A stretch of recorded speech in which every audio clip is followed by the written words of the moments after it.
สสะภะคะวะโตอะระหะโตสัมมาสัมพุทธัสสะนะโมตัสสะภะคะวะโตอะระหะโตสัมมาสัมพุทธัสสะนะโมตัสสะภะคะวะโตอะระหะโตสัมมาสัมพุทธัสสะอิระจาคตะละสาอิระจาคตะละสาอิระจาคตะละสา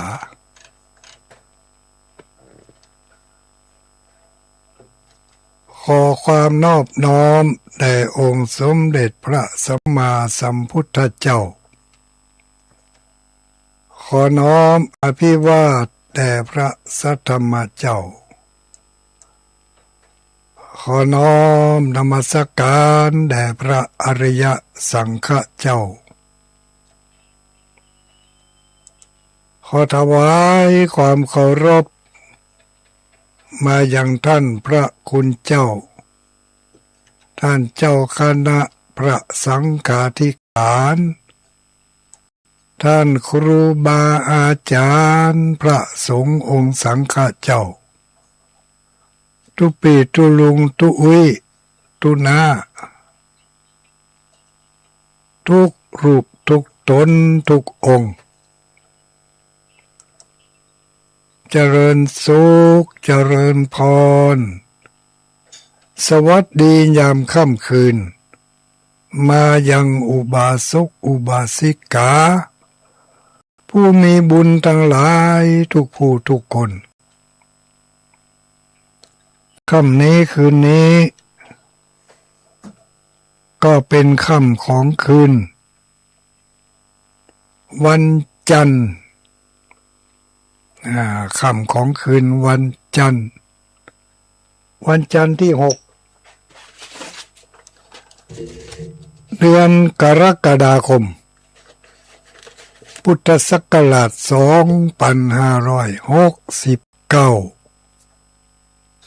วันนี้ วันนี้เป็นวันโกนเนาะวันพรุ่งนี้ก็จะเป็นวันพระวันนี้วันเตรียมวันดาวันพรุ่งนี้ก็จะเป็นวันศีลวันธรรมมาวันศีลวันธรรมทุกคืนวันจันทร์เขามีนัดกันณสถานีวิทยุแห่งนี้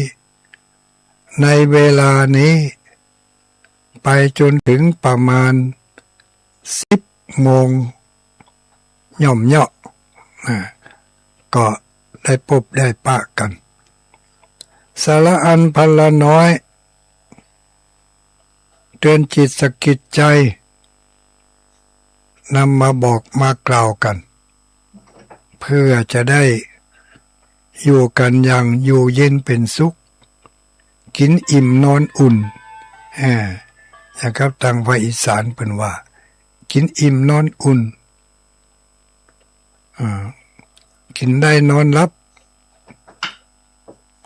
คนเขาถ้ากินได้นอนรับน้ำมันม่วนแล้วหรอสบายไปกึ่งแล้วกินได้นอนรับกินบ่ได้นอนบ่รับในบ่านักแกเนอะกินบ่ได้นี่ร่างกายบ่ยอมรับละบ่ใครรับอันอย่างสักอย่างทุเรียนนะหอมเลี้ยงกระจ่างบ่เลี้ยงกระจ่างเถอะแต่ก่อนเคยกินจัดนักมาถึงบัดเดี๋ยวนี้บ่เอาอย่างสักอย่างอะคาโดนะกระจัดเหมาะกับนมข้น บางพ่องบ่มักนมเอากับน้ำตาลกับน้ำผึ้งบางพ่องบักกับอยู่เสียอย่างกินมันบ่ได้นั่นน่ะจืดๆมันเอาไปให้แม่อุ้ยปัดหูดังมนกัดเอาสักอย่างกินบ่ได้นี่ร่างกายเริ่มแอนตี้แล้ว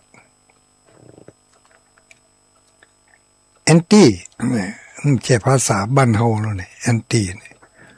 ก็ว่าไปจังนั้นน่ะร่างกายมันแอนตี้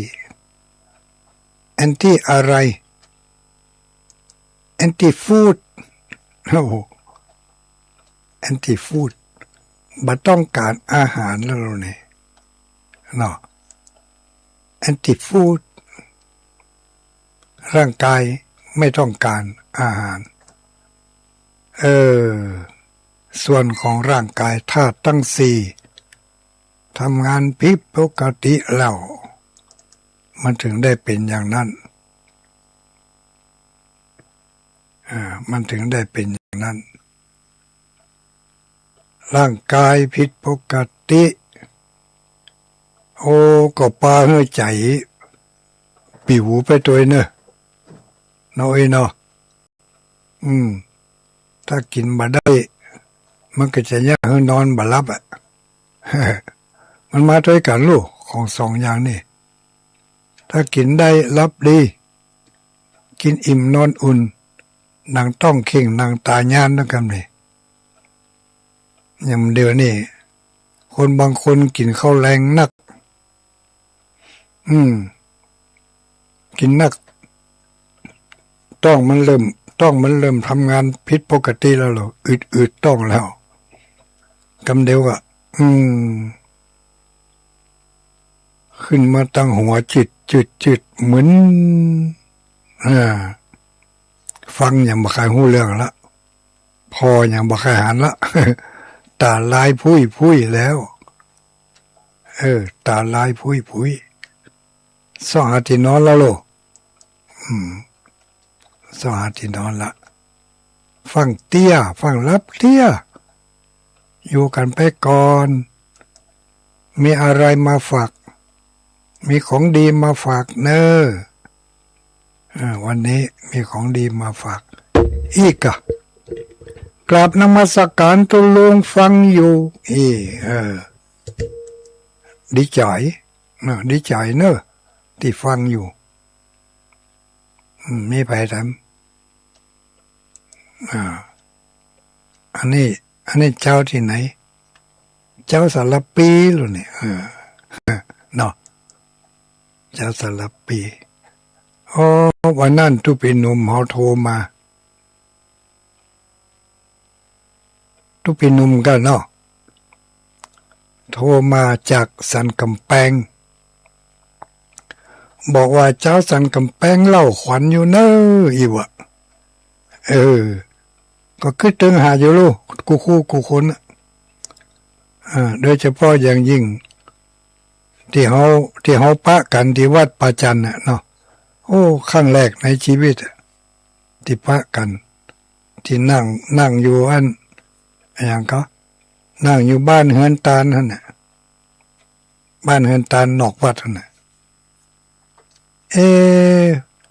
อันนี้เสียงเหมือนตุลุงดอยถ้าจะแม่นก็หาอีวะก็แม่นแล้วรู้หรอก็พะกันตั้งแต่หันก็ตึงหากันอยู่อาจจะลืมหน้าลืมตาไปพ่องละไม่ได้ปะกันบ่อยไม่ปะกันบ่อยนี่ลืมได้นะลืมหน้าลืมตากิริยาท่าทางซุ่มเสียงเหมือนเดิมยังไม่ลืมกราบนมัสการกราบสาธุฟังอยู่เนอะ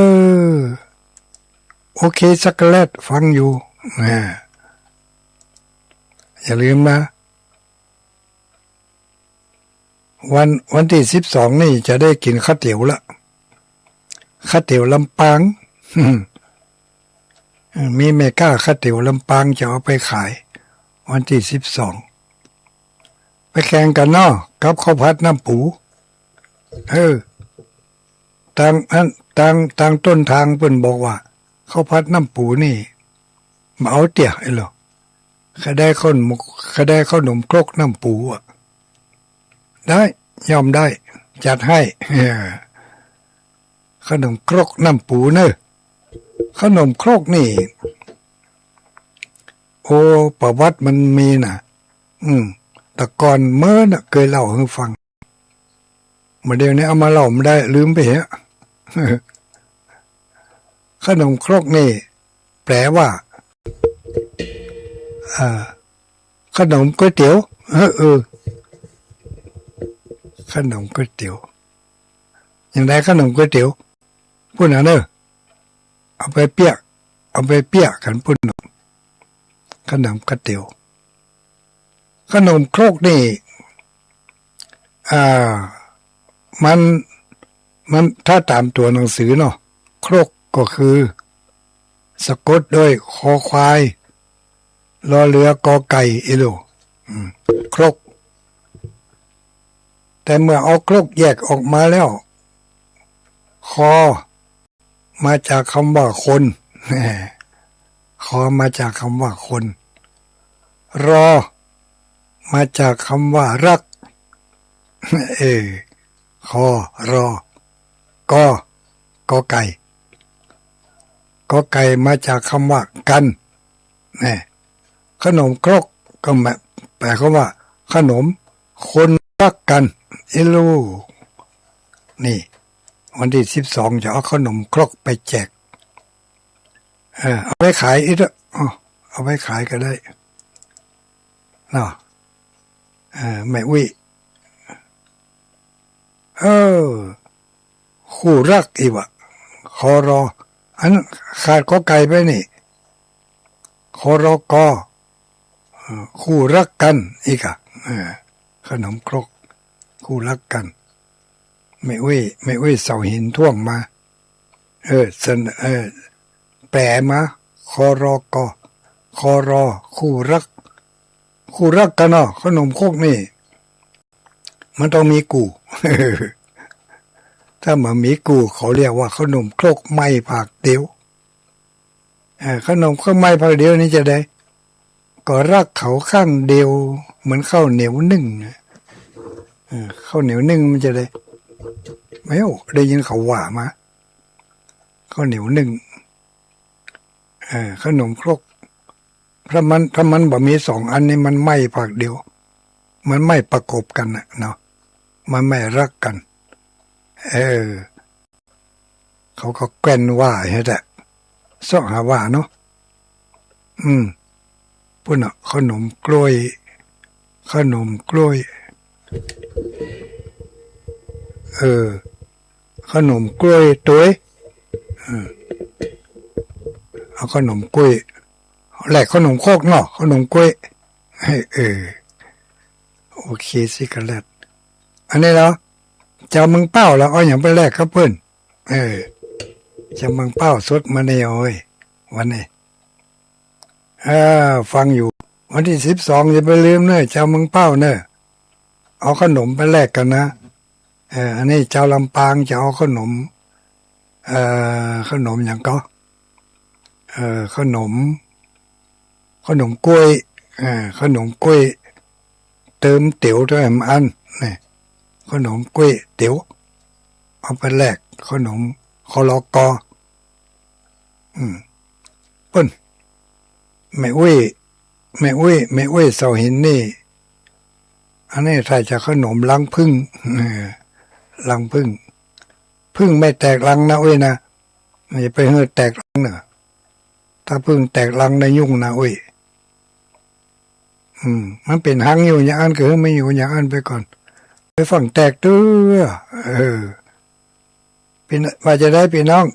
เมียงเป้าเนี่ยมาหันตอบจะเอาขนมอย่างไปจ้าพี่น้องปางปอยขนมเขาควายเนี่ยนี่อันนี้อาหารลักปางปอยวันพรุ่งนี้มาแน่เนอะปางปอยเนอะวันพรุ่งนี้บางทีอาจจะไปยื้อนะ อาจจะไปยื้อไปใจอาจจะไปยื้อไปใจปังปอยปังปอยวันพรุ่งนี้ชวนท่านอาจารย์มหาเสากันถ้ามหาเสาแก้วไปตัวไปก็จะไปวันนั้นมาแวะที่ปังปอยเนาะแม่ขจารย์ก็ฟังหอกก้อยแม่ขจารย์ฟังขึ้นหน่อยจะฝากมันยังไปพ่องแม่ขจารย์ฝากยังไปพ่องกันวันที่12บานไปเนี่ยสักเดือนนี่ เนาะมีเวลาไปมันได้เหมือนเปิ้นนี่นะไปเนอะแม่ขจารย์แม่ขจารย์ใต้น่ะนี่นะไม่ใช่แม่ขจารย์เหนือแม่ขจารย์เหนือนี่ไปอยู่กาอันนี้ไผเมืองเป้าไม่ตอบมาปิดไปก่อนแม่อุ้ยน้องแฮกเกอร์คืนนี้ได้ฟังหลวงปู่ฟังอุ้ยน้องเอาอย่างไปหอมวันที่12ที่12โทนเอาเมื่อก็ได้เนอะคั่วใส่ไข่เมื่อจะไปเอานักกระเจนนะถ้ามันเหลือเดี๋ยวทุกเจ้าเพิ่นจะเอาใส่ถุงพลาสติกถุงใสเนาะแบ่งกันคนน้อยเอาขนมเอาอันตัวหน่อเมื่อที่คั่วแล้วมาฝากก็ได้เนอะใส่ต้นหอมเหมาะดีอารีดอยตัวหน่อเมื่อเวียงปะเป้าก็ลำกาถ้าจะลำข้าวผัดน้ำปู บักเคยจิ้มนี่แล้วกันหนอมีสโลแกนอยู่ว่าบ่ได้จิ้มฝั่งตายเตื้ออีกก็รู้ข้าวผัดน้ำปูนี่วันนั้นไม่อุ้ยเมืองเงาใครหันข้าวผัดน้ำปูขอพอก็ม้อยวะถ้าจะกลัวได้กินหุ่มโหไปยื้อพอในบ้านมีน้ำปูสักน้อย มีกับไข่เจียวไข่ดาวอีกวะข้าวผัดน้ำปูอร่อยนะเว้ยนะไปชิมก่อนเนอะแผมได้ชิมฝั่งตายเตื้อของลำอร่อยของลำอร่อยมาเดี๋ยวนี้องค์พระเจ้าเจดีย์ก็มีสีมีสันมีสง่าราศีมีรูปมีร่างมีรูปทรงองค์ร่างเหมาะขึ้นมาจัดนักนะเว้ยนะวันที่12เขาจะได้ไปปะกันแล้วก็จะได้ไปตาลเตียนตัวนะวันที่12เนี่ยตาลเตียนวัดสาประจำปี2512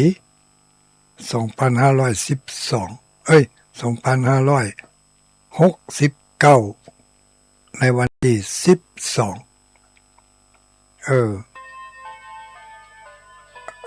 เปิ้นตั้งปุ้นจะพิมพ์อันนั้นแจกพิมพ์อย่างก็พิมพ์กำไว้พระประจำวัดแม่อุ้ยแม่อุ้ยไม่ออกแม่อุ้ยเป็นอุ้ยกับน้อมเดี๋ยวเนี่ยเป็นแล้วพิมพ์300 แผ่น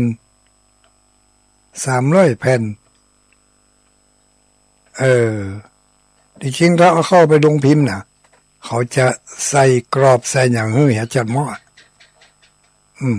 ใส่กรอบลายทุมลายไทยตัวเห็นหน่อยแจกกระดาษแข็งแจกกระดาษ A4 นี่มันไข่อ่อนไปหน่อยเว้ยบอกเขาแจกกระดาษพุสเตอร์พิมพ์เป็นกระดาษแข็งบ่ต้องแผ่นใหญ่แผ่นโมเอะอันนี้มันต่อได้เนี่ย อ่าน่าจะ3x4ก็นี่3x4นิ้วก็เออหมอก2 จุดหมายน้อยภาพกึ่งเนี่ยเนาะ2 จุดหมาย2 ลายนั่นนะ2 กาเครื่องบินน่ะภาพกึ่งอ่ะหมอกอันน่ะจะเหมาะนี่เอาไว้ไหนก็ง่ายถ้าใหญ่ลำไปก็กิกะเอาไว้ลำบากน้อยลำไปก็ตาพอบาหันนะเมาะกันเดียวอ่านไปบาหันตาพิมพ์เลย8 วัน8 วันตั้งแต่วันจันทร์อังคารพุธพฤหัสศุกร์เสาร์อาทิตย์วันจันทร์นี่คาถาปูชาประจำวันจันทร์นี่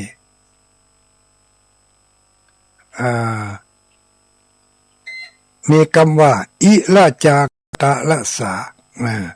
อย่างครับที่ว่าขึ้นต้นมาตะกี้นะถ้าท่านใดมาเมืองฝางห้วยนูในจะมีของแจกตัวนะมีของดีแจกมีของดีแจก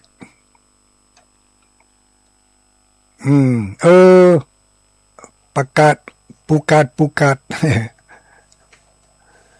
ใครได้รูปภาพนี่รูปภาพทุกเจ้าพระนักจัดรายการทุกรูปเหมือนกับในปฏิทินม่อนจอมพอปี2568แต่ว่ารูปนี้จะใหญ่กว่านั้นน้อยหนึ่งหันหน้าหันตาชัดเจน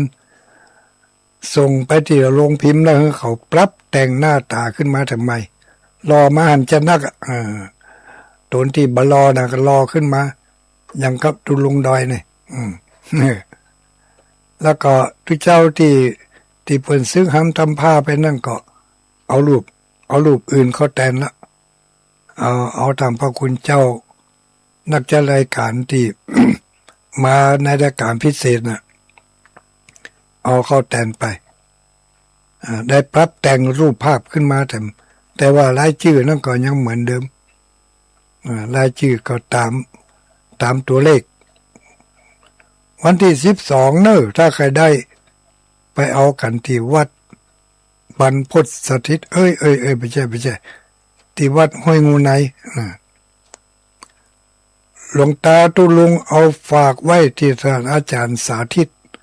ธีระปัญโยเอาไว้พุ่นหลายแผ่นอยู่เป็นร้อยก็เนาะจะไปให้มันเสียงเนอะอาจารย์สาธิตเนอะ วันที่12นี่ต้องเอาไปให้บริการให้กับญาติโยมที่อยู่ที่ไปร่วมงานที่อำเภอฝางนะได้ไปรับเอาที่นั่น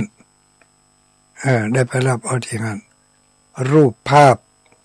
เนื่องในงานหล่อเทียนพรรษาพุทธศักราช2569เป็นปีที่19ของกิจกรรมหล่อเทียนพรรษาจะได้เป็นที่ระลึกเอาไปไหว้กับบ้านกับจองก็ดีลูก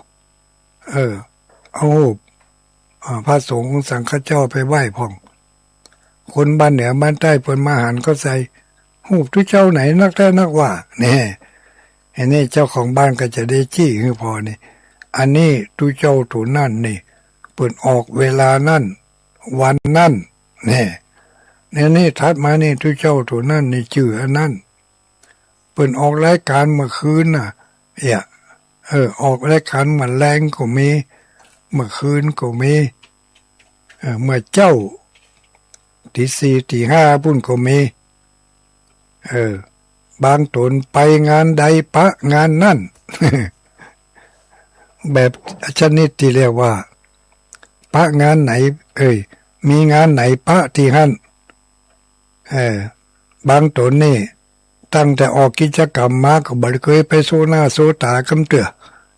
แต่ว่ามีบทบาทอยู่เบื้องหลังความสำเร็จของการเผยแผ่ทางสถานีวิทยุนี่เนาะผู้ที่อยู่เบื้องหลังก็มีนะแบกหลังแบกหน้า ผู้ที่อยู่ทางหน้านี่ได้โชว์ถึงเสียงได้โชว์ถึงหุ่นวันที่12ไปเอาเนอะขึ้นราคาดีก็หาวันนั้นเอาให้ผู้จ้ากันแผ่นกี่บาทนั่น25 บาทก็ว่า20 บาทอย่างนี้น่าจะเป็น25เนาะพอลืมปลายไปแล้วฮะตึงหีดสตางค์ตึงหูภาพ เอาฝากท่านอาจารย์สาธิตไว้ปุ่นมาได้โบะเถอะนะถ้าแล้วงานห้อยงูกันจะโบะพอละจะได้กำไรก็ว่าจะขาดทุนแผ่นนึงก็หลายตังค์นะจ้างปุ่นพิมพ์นั่นโอ้ก็คุ้มค่าแล้วถ้าเป็นแผ่น25 บาทนี่โอ้พอนี่ชัดเจนชัดเจนคมชัดลึกชื่อเสียงก็ชัดเจนอย่าลืมนะเราปะกันงานละครั้ง2 ครั้งปีไหนก็2-3 เตื้อมีโอกาสได้ปะได้พบกันเมื่อปะกันแล้วก็มีความปลาปลื้มปีติยินดีเนาะรู้สึกว่ามีความสุขอกสุขใจที่ได้ปะกันจะเอาขนมกล้วยไปแลกขนมคอลกอเราดีเลยต้องเก็บถุงไว้เนาะ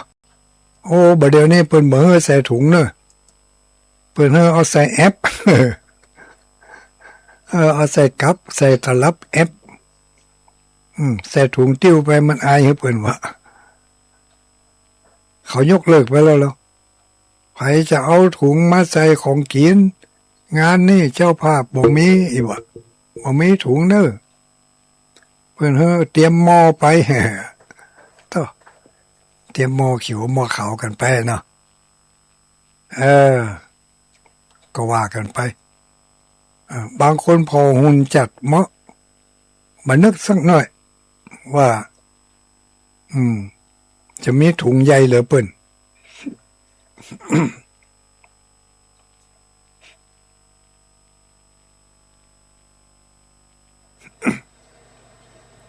เอาอุไปอุมาทำท่ามันจะสะอื่นสะอึกก็ว่าจะเลยเนี่ย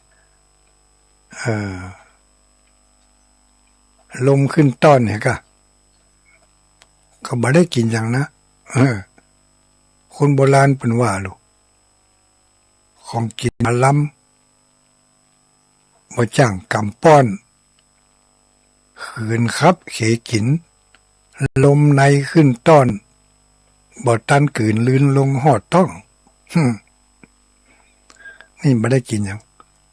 ลมมันออกบ่เสี่ยงกันเนี่ยเรื่องของเรื่องมันอัดอย่างไรเนี่ยทำท่าจะสะอึก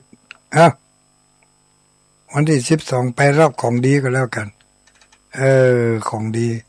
ที่วัดห้วยงูในมีของดีแจก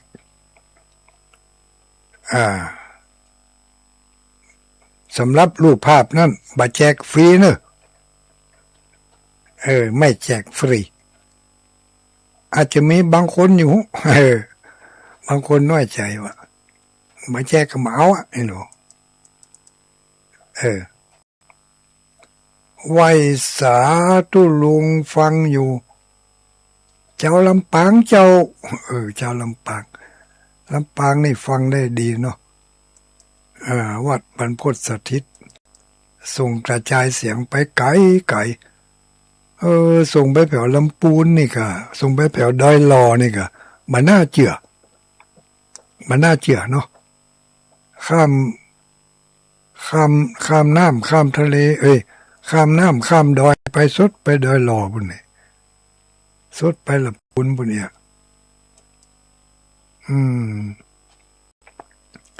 อันนี้มันอย่างนี่ยอดดูเอานี่ไปดูพอละ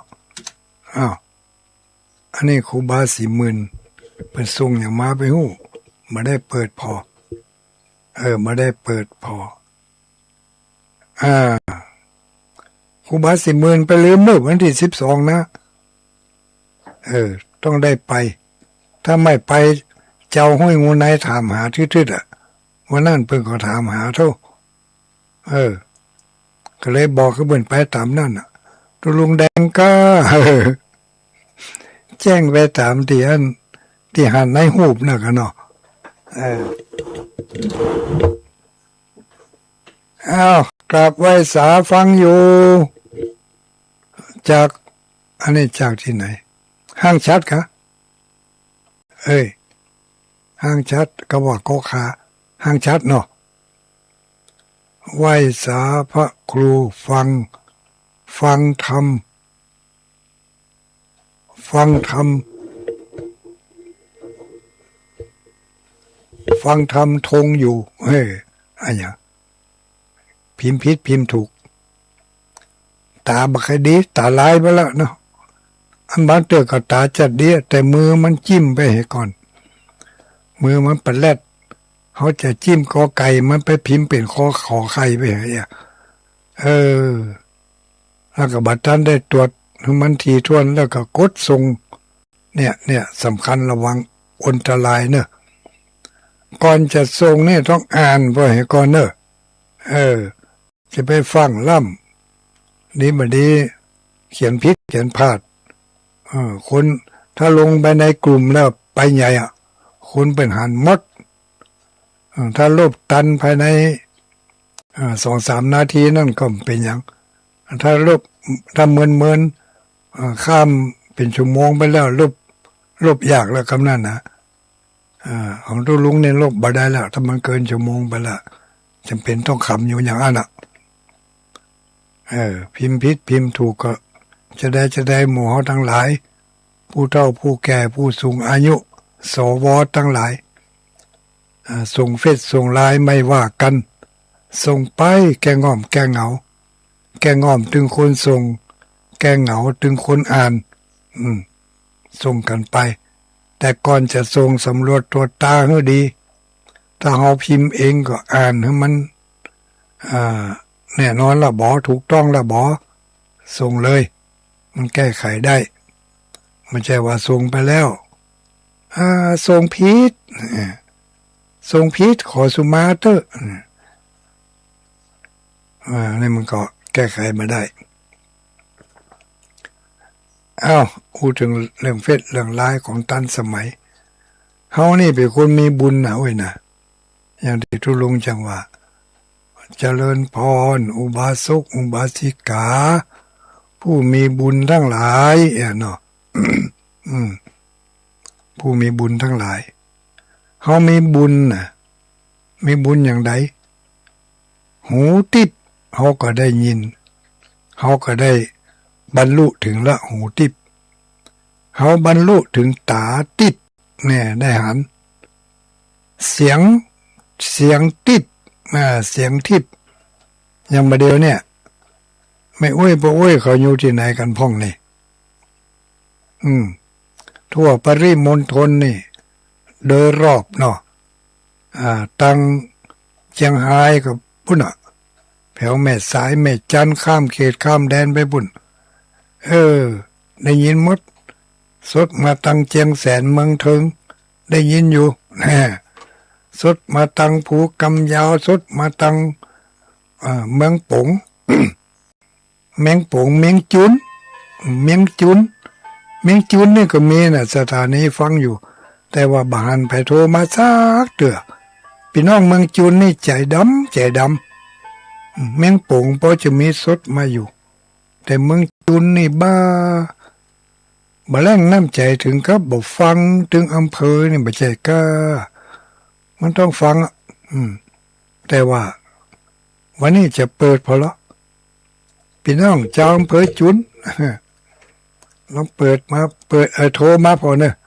บึดนะมาเดี๋ยวนี้ห้ามโทรนะถ้าไผโทรมาปัดขวางเลยโทรมายามบ่ใจยามเพิ่นโทรบึดก็โทรเดี๋ยวนี้จุลุงกำลังเช็คพอรายการว่าเพิ่นฟังที่ไหนพ่อง093-272-2499บึดโทรมานะพี่น้องเมืองจุน093 2722499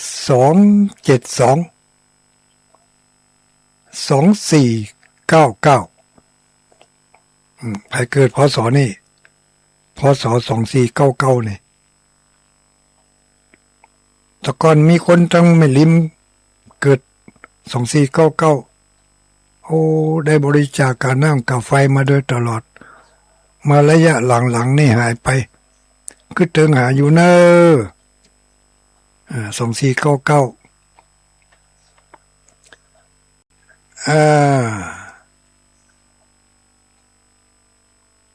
ฟัง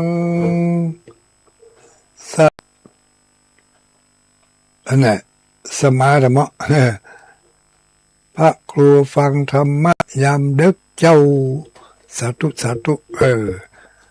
ธรรมะยามดึกเพื่อนคนรับดึกลูกรายการของตุลุงนี่ชื่อว่าเพื่อนคนนอนดึกคนนอนดึกคนรับดึกฟังอยู่เนอบ่ได้รับ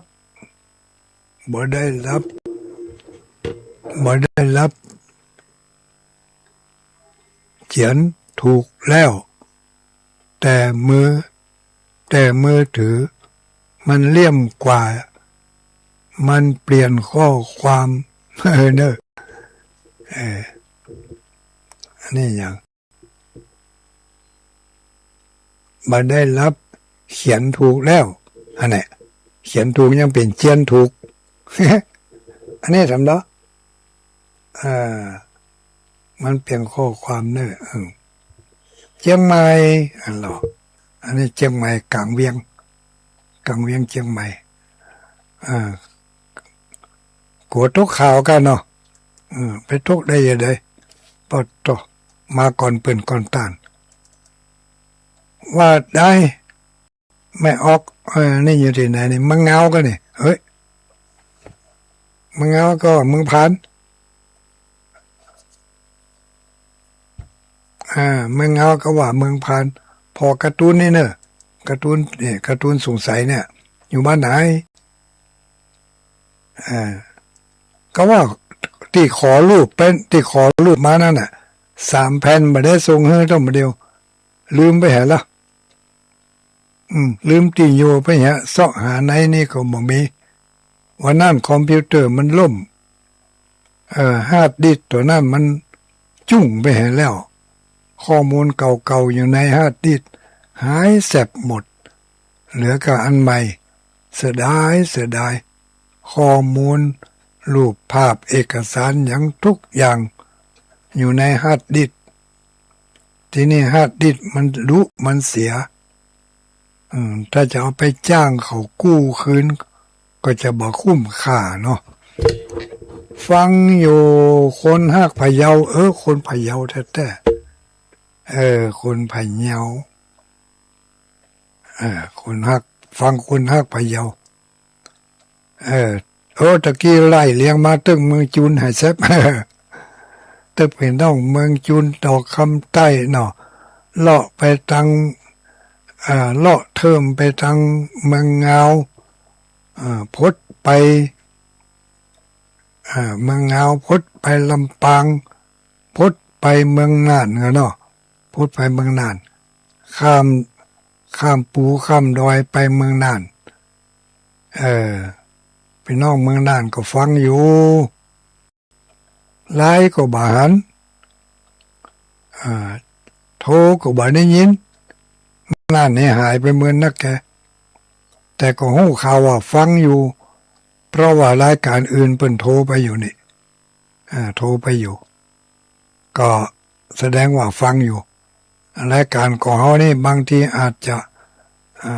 จะโทรมาบัดตันกามันบ่แป้หมู่ไม่ยิงเขาอีว่าโป้ยน้อยใจโป้ยน้อยใจมันบัดตันหมู่เทวดาน่ะเขานี่มือแม่นขนาดก็พยายามหลายๆเตือหน่อยถ้าจะโทรมาก็บางคนจะเป็นสาวเตือก็แสดงว่าตั้งอกตั้งใจนักแกแล้วบ่ใช่ว่าเปิ้นโม่บ่ได้น่ะเฮามาเปิดพอในโทรศัพท์เนี่ยไม่ได้รับนะ สาวข้างโทรข้างนั่นนาทีนั่นโทรแถมข้างหนึ่งเพิ่มไปแถมนาทีหนึ่งโทรหลายข้างแม่อุ้ยอย่างนี้ไม่อุ้ยกันกองเอาอันนี้บ้านไกลนี่ก็เดี๋ยวว่าบอกฟังเนี่ยก็แปลว่าเจ้าเวียงปะเป้าก็ฟังอยู่เนาะน้องเต๋อน้อยอกน้อยใจนะโดยเฉพาะอย่างยิ่งภาคมาเจ้านี่ภาคมาเจ้านี่6 โมงถึง7 โมง99.75คนฟ้าเดียวกันเนาะออกมาได้จะเป็นเกือบปีนี่ก็หลายเดือนแล้วรู้เนี่ยมีคนโทรมาบัถึง5 รายก็ดูโอ้น้อยใจสถานีเปิ้นถวายเวลานะ1 ชั่วโมง6 โมงถึง7 โมงภาคเช้าก็เป็นกู้เป็นกิ้มล่างถ้วยล่างจ้อนลูกมากวาดบ้านกวาดเฮือนเปิดไปฟังไปสะได้ก็โทรมาแจ้งให้การฟังพ่องฟังที่ไหนอยู่บ้านใดตำบลไหนเนาะเจ้าของสถานีจะได้ดีใจด้วยโอ้เพิ่นก็จะได้บุญได้กุศลจากเฮาเป็นคู่รับฟังกับเพิ่นอันนี้บอกมาว่าฟังจากคนรักพะเยาเจ้าของสถานีคนรักพะเยาดีใจด้วยเนอะฟังตลอดทุกวันจันทร์ฟังฐานนี้ไหนอันนี้ถ้าจะ139เนาะแม่นก็ดารุณีหรือบางอันก็แม่กระจานโมเดิร์นเวียงป่าเป้ามี2 สถานีรับภาคกลางคืนนี้น่าดอนั่งก็แต่ละอำเภอแต่ละจังหวัดก็รับกันไปส่งสัญญาณส่งคลื่นธรรมะให้แก่ผู้สูงวัยผู้สูงอายุได้เป็นคู่รับคู่นอนเป็นเพื่อนคู่คิดเป็นมิตรคู่ใจก่อนจะรับจะนอนไปได้รับสิ่งดีๆเรื่องดีๆเอามาเป็นกู้จิตกู้ใจคนเฮาเป็นอย่างนี้ก่อนรับก่อนนอนบ่คิดถึงพระเจ้าพระธรรมอย่างบุญเก่าบุญหลังที่เคยมีอยู่ก็จะเริ่มหดลอยถอยหนีเพราะอะไรอย่างเพราะว่ามีแล้วเฮาบ่คิดถึงหาเปิ้นมันก็จะเหินห่างไปแต่น้อยก็อุ้ยแม่นก็เจียอีลองเปรียบเทียบพอละคนในครอบครัวของเฮานี่มีด้วยกัน9 คน10 คนก็ดีเนี่ยเราเห็นสัก2 คนลองออกจากบ้านไปหรอมาติดตามลามตัวบ่ส่งข่าวบ่เอิ้นบ่แหน่หากันกำแล้วนะมันไปเฮาก็ลืมมันไปความผูกพันความฮักความเอ็นดูที่มีต่อกันก็เริ่มจืดจางหายไปในที่สุดเขาก็ไปเป็นคนอื่นเนี่ยเพราะขาดความเยื่อใยต่อกันอันนี้เรื่องของคนนะเรื่องของสิ่งสารสัตว์เรื่องของวัตถุสิ่งของมันก็อย่างเดียวกันอันใดเฮาบ่ได้คิดถึงหาบ่อยๆบ่ได้ใส่ใจบ่ได้ฟักไฟมันก็ลืมไปแต่น้อยในที่สุดก็หายแวบไปเลยแล้วกรรมต่างๆเป็นบุญญกรรมเป็นบาปกรรมก็เช่นเดียวกันเฮาทำอันใดเฮาคิดถึงหาอันนั้นบ่อยมันก็จะส่งผลให้เฮาได้มีความเยื่อใยผูกพันซึ่งกันและกันก่อนรับก่อนนอน คิดถึงหาพระพุทธพระธรรมพระสงฆ์คิดถึงหาบุญหากุศลที่เคยทำมาคิดถึงหาน้ำเลี้ยงเสียงปากของพระคุณเจ้าที่เพื่อนได้ฝากได้ฟังสิ่งดีๆข้อเตือนจิตสกิดใจเฮาบ่เคยได้ยินได้ฟังคำเตือนโอ้บ่กองทุกเจ้าตัวนั่นคิดได้หอปิ้งเกิดความสบายใจเกิดความสุขใจได้ทันทีบ่ต้องอย่างนักคำเพียง2-3 คำก็สามารถที่จะปิ้งเปลี่ยนวิถีชีวิตได้เลยจากเคยทำความชั่วเคยทำความบ่ดีเคยเกิดเป็นคนอิจฉาตาห้อนเคยเป็นคนขี้เหล้าหน้าจาขวัญเคยเป็นคนที่เคยใส่ร้ายป้ายสีกำบ่มีแปลงใส่กำบ่ใหญ่แปลงเอาว่าคนนั่นติคนนี้จำหิชิว่าฮือเปิ้นปากบ่อยู่เป็นสุขปากบอนหนอนฉอกเพิ่นว่าอันเด้อปากบอนหนอนศอกที่จริงบอนนี่นอนได้จะบ่ศอกเนาะโมไอ้บอนของนอนของบอนมันก็มีอยู่ปากบอนหนอนศอกนอนในที่นี้ก็คือกิเลสปากบอนนี่ก็ไปเลยมันคันปากมันไม่ใครว่าเพราะว่าไปกับนอนเขาศอกทิกๆยิ่งศอกก็ยิ่งเน่าไปทิกๆคำที่มันบ่มีเป็นจริงคำที่ใส่ร้ายป้ายสีเพิ่นคำที่ยุลำตำหูรัวยุบ้านเหนือบ้านใต้เฮาเพิ่นแตกแยกสามัคคีกันเฮาผัวเฮาเมียเพิ่นแตกกันยุเฮาเพิ่นจังกันอย่างเนี้ยอันนี้ปากบอนหนอนศอกหนอนก็คือกิเลสตัณหามันมาศอกอยู่หั่นน่ะอย่าเฮาปากเน่าปากเสียเมื่อปากเน่าปากเสียใจก็เลยบูดเลยเบี้ยวไปด้วยใจบูดใจเบี้ยวปากเน่าปากเสียก่อนรับก่อนนอนบักกึดตึงหาพระเจ้าพระธรรมกึดหาการเรื่องที่มันบ่ดีบ่ดักใครให้มันมาหากะกึดหาการเรื่องบ่ดีบ่ดักนั่นใครได้อย่างอันก็ใครเป็นอย่างอันก็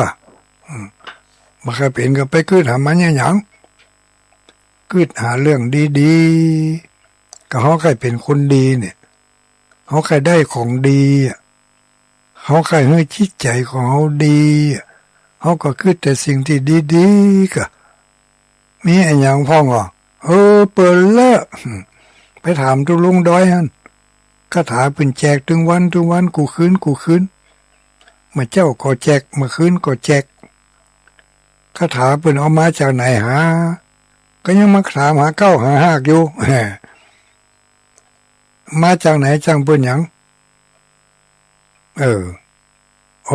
ตุลุงก็เอามาจากนี่แหละในตำรับตำราไม่ใช่ว่าเกิดเอาคนเดียวมีปัญญาหรอกที่จะไปเกิดเอาคนเดียวได้ก็เฮียนเอาจากตำรับตำราต่างๆจำเอาไว้แล้วก็มาบอกมากล่าวกันอีกของดีลูกพระหน้าไหนตุลุงมีของดีก็เนี่ยมีของดีเอามาแจกแล้ววันนี้วันจันทร์แจกของดีประจำวันจันทร์อิละจาคตะละสาใครเกิดวันนี้ท่องคาถาประจำวันจันทร์เขาไว้วันจันทร์นี้เปิ้นเฮาท่อง15จบก่อนนะอิละจาคตะละสาอิละจาคตะละสาถ้าก้นหัวลงนอนท่องไปบางคนบัดทันถึง15นี่รับไปก่อนเลยอิละจาคตะละสาหนึ่งอิละจาคตะละสาสองอิละจาคตะละสาสาม จะไหวตัวก็ไผบ่ห้ามบ่ไหวตัวไผก็บ่ครับบ่เขแต่เฮอได้ท่องเฮาอยากได้ดีเฮาอยากเป็นคนดีเฮาอยากมีของดีเฮาอยากจะให้ใจมันเป็นใจดีใจดีนี่ก็ยังว่านะกินลำนอนลับกินม่วนกินม่วนวะกินลำนอนลับเนาะกินอิ่มนอนอุ่นนี่ต้องมีคาถาอิละจากตะละสาท่องกันเข้าไว้ไม่เสียหลายเป็นพุทธคุณนี่นะอิมาจากคำว่าอิติปิโสระมาจากคำว่าอะระหังชามาจากคำว่าวิชาคะมาจากคำว่าคตะคะมาจากคำว่าภควาตะมาจากคำว่าอนุตตะระมาจากคำว่าระสาสาระอันนี้มาจากคำว่าระสาแล้วก็สามาจากคำว่าสารถินี่อิละจาคตะละสาย่อมาจากอิติปิโสภควาอะระหังสัมมาสัมพุทโธวิชาจรณะสัมปันโนแต่ถ้าเขาไปว่ายาวๆนั่นมัน มันนานจบอย่างเนาะเอา7 กรรมพอละ7 กรรมนี่กุ้มไป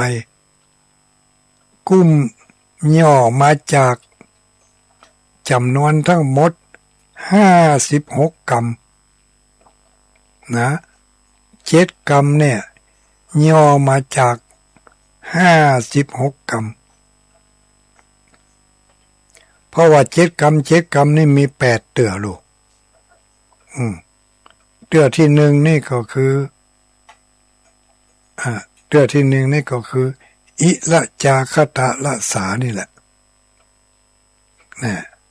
อิละจาคตะละสา7 กรรมนั่นนะแล้วก็กรรม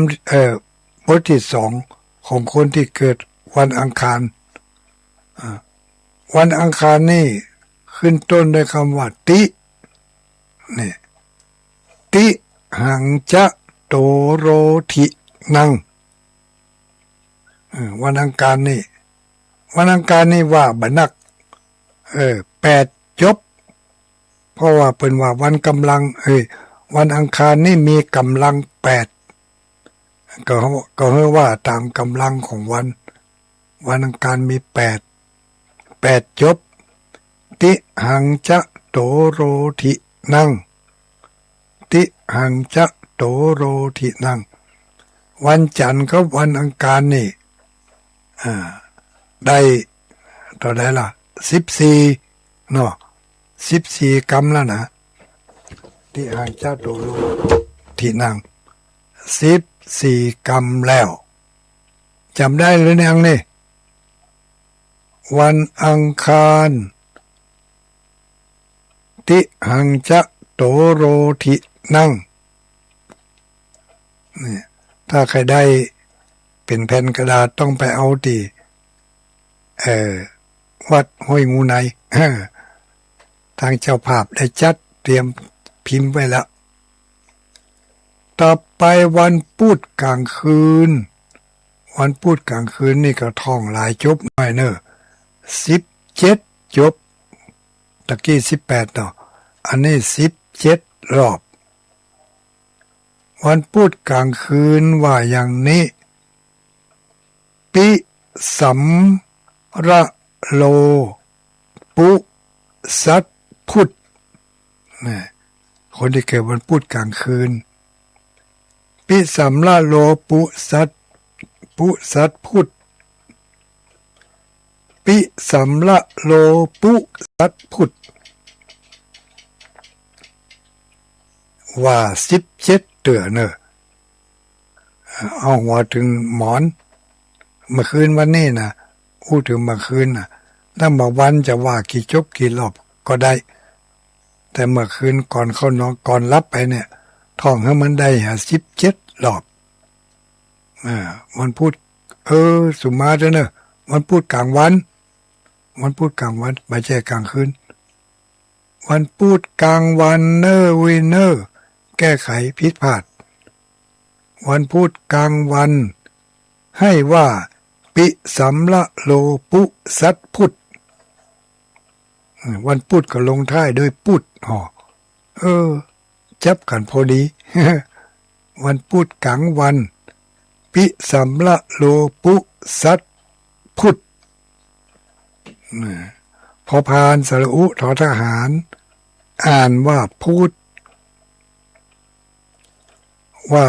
17 รอบเนอวันพุธกลางวันผ่านไปแล้วต่อไปวันพุธกลางคืนใครที่เกิดในวันพุธกลางคืนท่องคาถาเข้าไว้เป็นที่จังที่เปิงเป็นที่ลำลึกกึดเติงหาเป็นที่สร้างความผูกพันไว้ในพุทธคุณธรรมคุณสังฆคุณอันนี้เอากาพุทธคุณก่อนตะกี้1 วันอาทิตย์2 วันจันทร์3 วันอังคาร1 วันจันทร์2 วันอังคาร3 วันพุธ3 วันพุธกลางคืนได้21 ตัวแล้วนะอิละจาคตะละสา7 ตัวละติหังจะโตโลทินัง14 ละที่หังจะโตโลทินัง14 ละถัดมาวันพุธกลางคืนวันพุธกลางวันวันพุธกลางวันว่าปิสัมละโลปุสัตพุทธ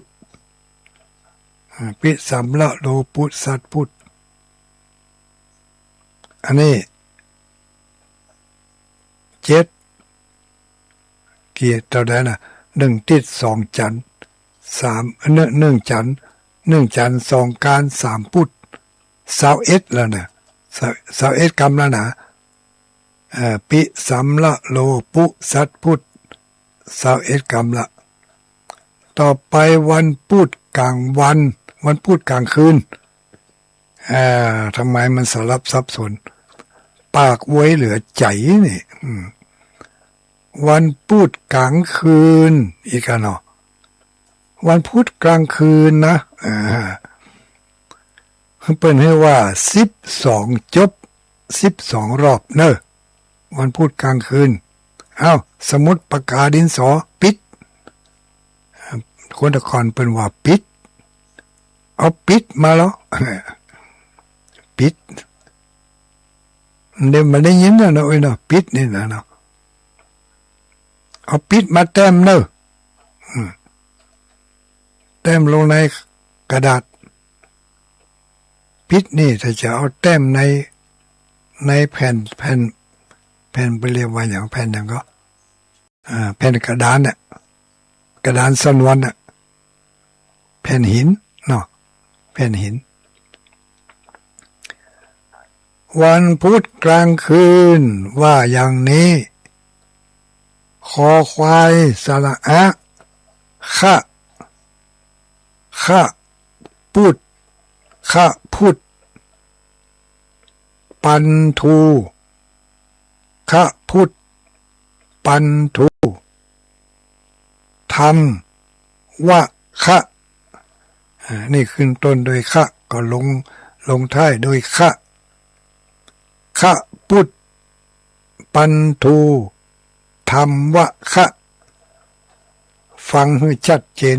เขียนให้มันถูกมันจะได้ถูกห้อมถูกหูถ้าเขียนบัดถูกว่าพิษว่าเพี้ยนสิ่งที่ได้มามันก็บัดเต็มเม็ดเต็มหน่วยเป็นปิ้วเป็นแมงอย่างบัดทุเรียนน่ะถ้าเขาไปซื้อที่มันเป็นปิ้วเป็นแมง ดูมันบางงามแต่ทางในมันดีอยู่นะดูทางในมันก็ดีอยู่แต่มันไม่ได้ภูเต็มที่นะกันเนาะมันมี4ภูอย่ามันปิ้วไปเหี่ยภูก็เหลือ3ภูก็ขายตามละตายแต่ขายตามน้ำหนัก ขายตามน้ำหนักขะพุทธคอควายสระอะพอพานสระอุทอทหารพุทธปอปลาแม่หาอากาศนอหนูปันทอทหารสระอูทูทอไม่หันทอทงไม่หันอากาศมอม้าทำวอแหวนสระอะวะคอควายสระอะคะสระอะเอกเนาะ คอควายสระอะคะเดี๋ยวแม่อุ้ยอาลีพันธ์กับอันแม่อุ้ยยังก็แม่อุ้ยอาลีพันธ์แม่อุ้ยวลีอีกอ่ะที่เพิ่นแต่งเพลงนั่นน่ะลืมชื่อไปแล้วนึกหามปะ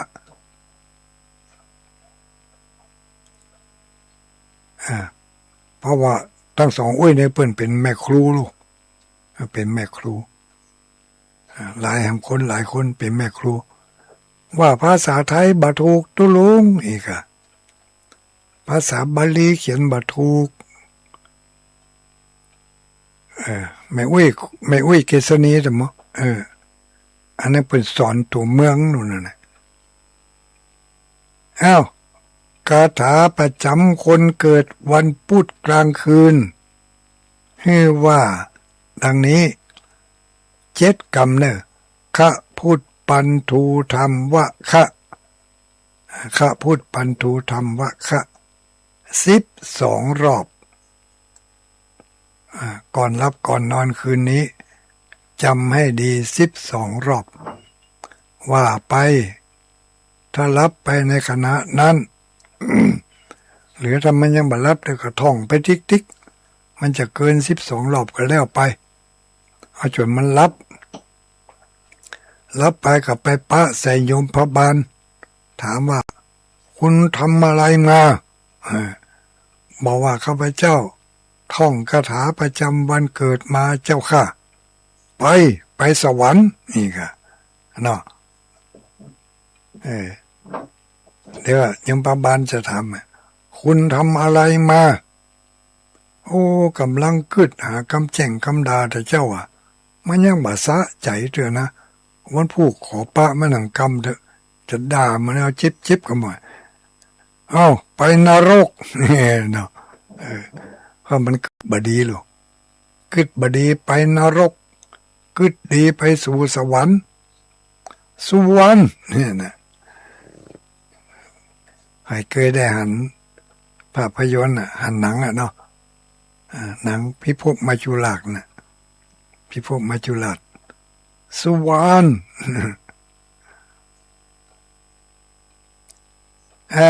ต่อไปคนเกิดวันพฤหัสบดีอันนี้สำว่านักเลยเพิ่นวันพฤหัสบดีเท่าที่ผ่านมาเนี่ยนะนักเลยเพิ่นนะว่า19 จบนะ19 จบว่าว่าอย่างนี้พอสำเภาสระอะอ่านว่าพระสัมวิสะเทพะไผที่เอาอินเทอร์เน็ตก็พอเนอะวันพฤหัสนี่ลงท้ายด้วยพระนะแต่ในอินเทอร์เน็ตนั่นลงท้ายด้วยกะอันนั้นเปิ้นผิดเนอะเปิ้นพิมพ์ผิดพิมพ์พอสำเภาเป็นกอไก่ไปให้เปลี่ยนจากกอไก่เป็นพอสำเภาเนี่ยก็เติมหัวมันให้น้อยอันน่ะมันอย่างเดียวกันลูกหัวกอไก่มันหายไปกอไก่มันบ่มีหัวเพิ่มหัวมันก็กลายเป็นพอสำเภาพอดีพระสัมวิสะเทพะพ พระสัมสัมวิสะเทพะ19จบรับคำตีเลยอุ้ยเหมือนกับเขาได้กึดตึงหาพระพุทธพระธรรมพระสงฆ์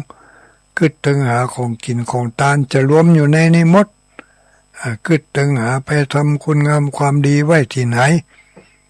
กึดตึงหาได้ให้ได้หอมบริจาคไปเท่าใดบริจาคอันยังพ่อง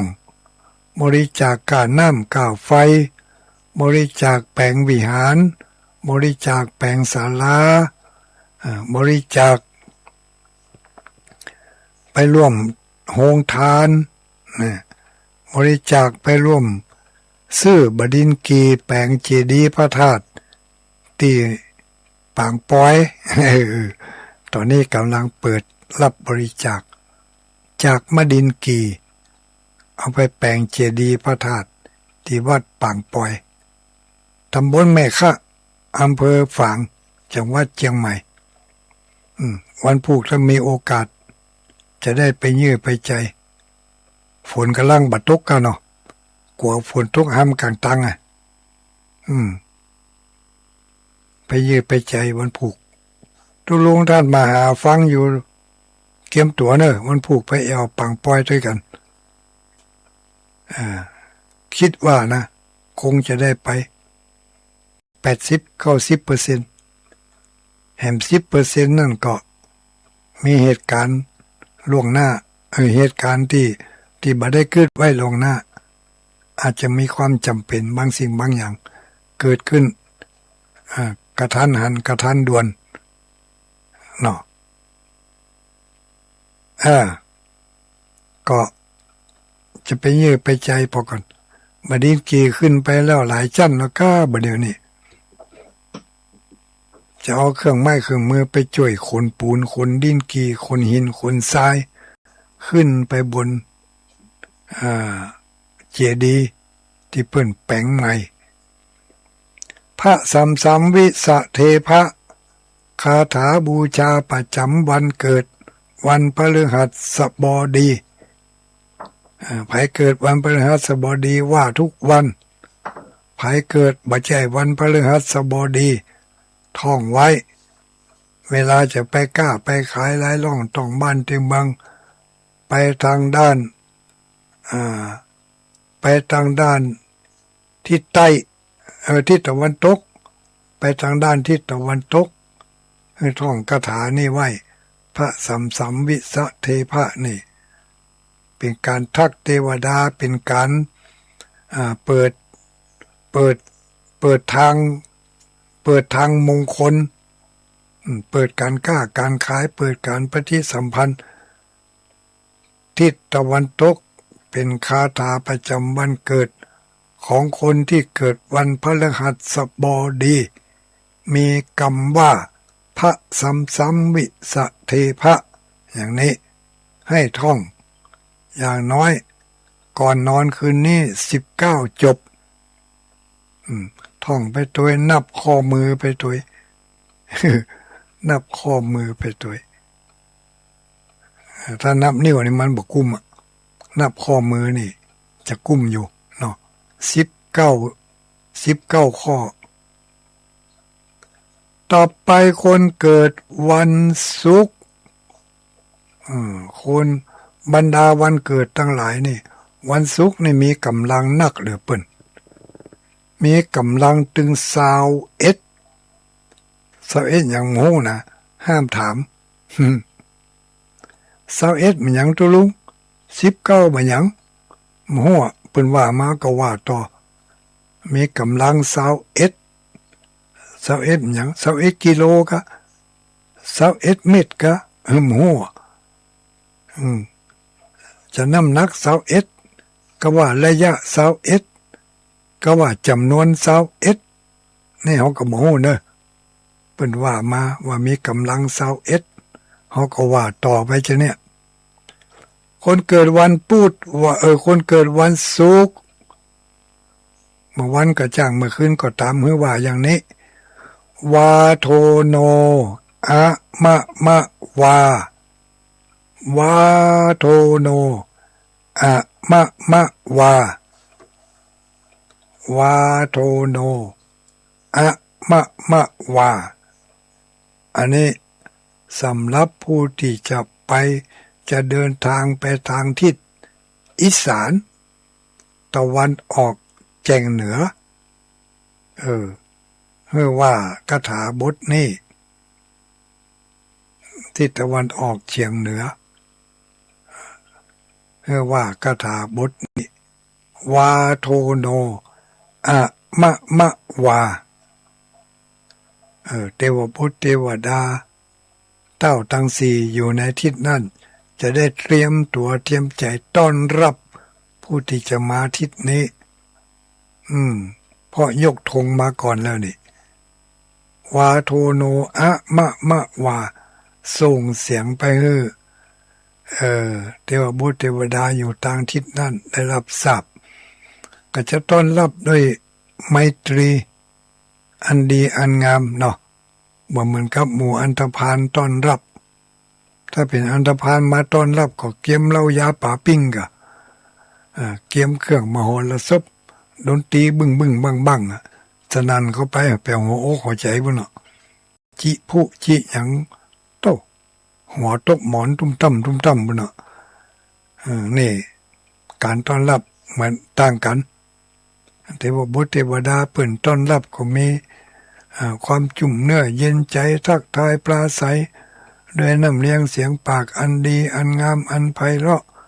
เปิดช่องเปิดทางยกไม้ยกมือกวักจี้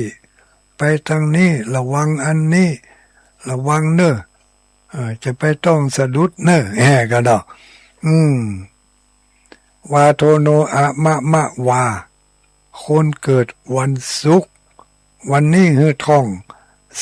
21จบกันเนอะปอดโตเนี่ยบรรดาวันทั้งหลายแลเนี่ยวันศุกร์เนี่ยมีกำลังนักเลยเปิ้นมี21กำลังนี่เปิ้นว่ากำลังก็น้ำหนักกันเนาะ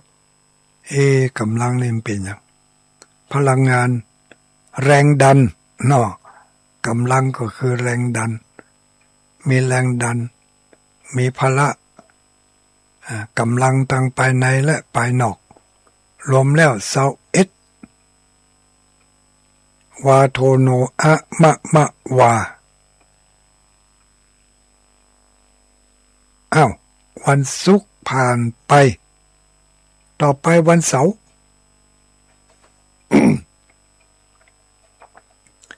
คำนี้แม่อุ้ยนั่นจะโทรมาละ ทวงเวลาจะหมดเวลาแล้ว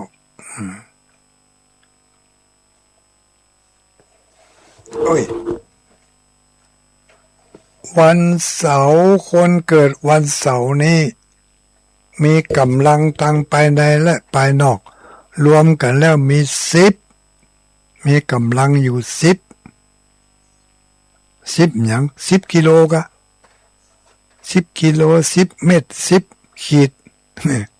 10ยังโหเนอะ10ก็แล้วนะมีกำลัง10ก็คือท่องจำนวน10เตือก่อนหลับก่อนนอนไปคืนนี้ตั้งไมตรีจิตอย่าคิดฟุ้งซ่านท่องคาถาเข้าไว้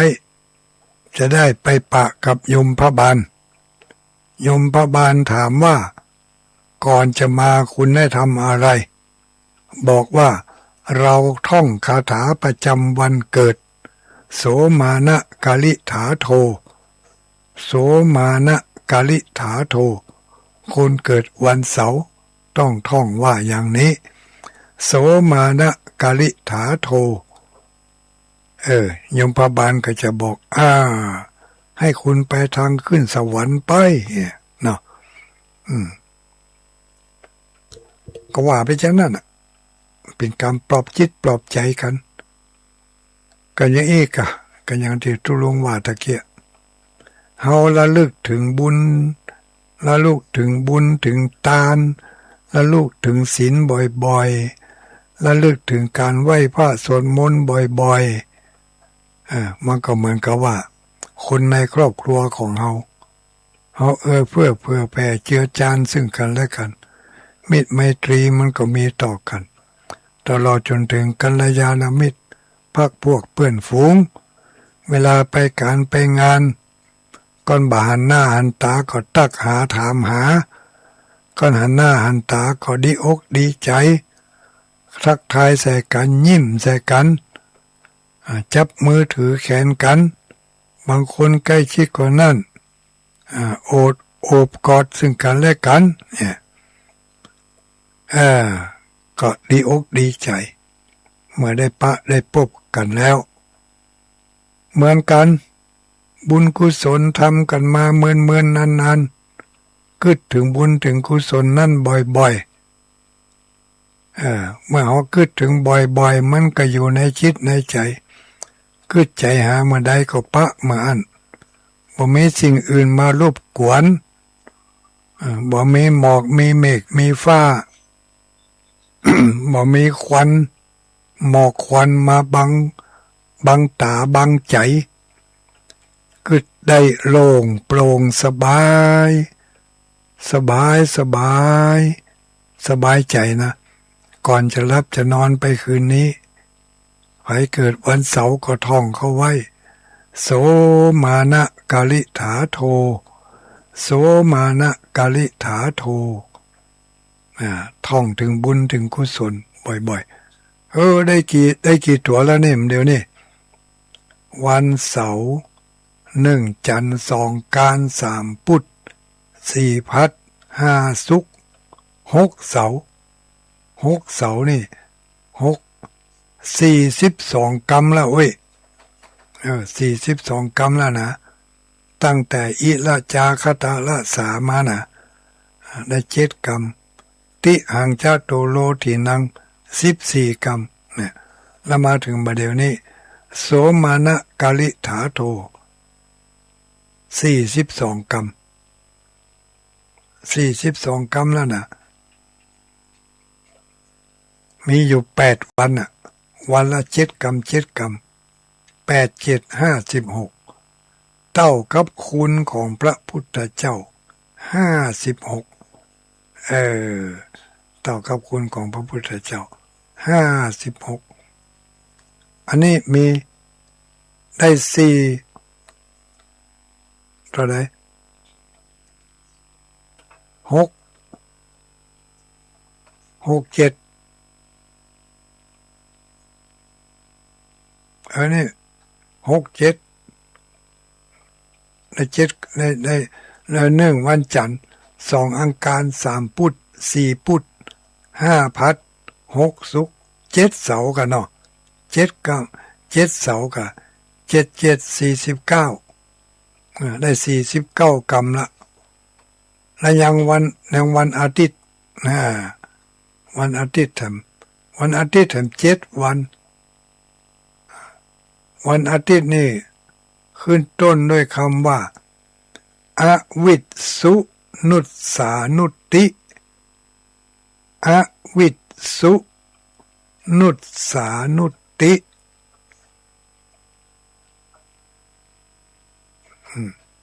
อวิชสุนุสสานุติมาจากคำว่าอะก็คือมาจากคำว่าอะระหังเนาะวิทย์ก็มาจากคำว่าวิชชาจรณะสุมาจากคำว่าสุปฏิปันโนนุตมาจากคำว่ามนุษย์สานังสามาจากคำว่าสานังนุตมาจากคำว่าอนุตตลังนุตตัวนี้สะกดด้วยตอเต่ามาจากคำว่าอนุตตลังติ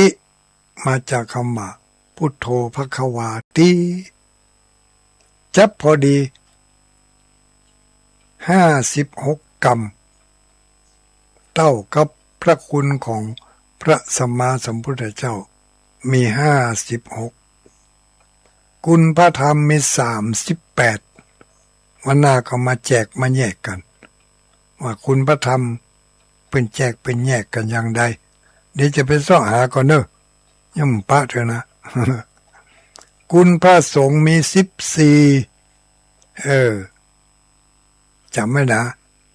คุณพระพุทธเจ้ามี56คุณพระธรรมมี38คุณพระสงฆ์มี14 56บวก38บวก14เท่ากับ108108เป็นคุณของพระรัตนตรัยไม่ใช่คุณของพระพุทธเจ้าคุณของพระพุทธเจ้ามี56เรียกว่าพุทธคุณพุทธคุณ56ธรรมคุณ38สังฆคุณ14รวมแล้วคุณของพระรัตนตรัยมี108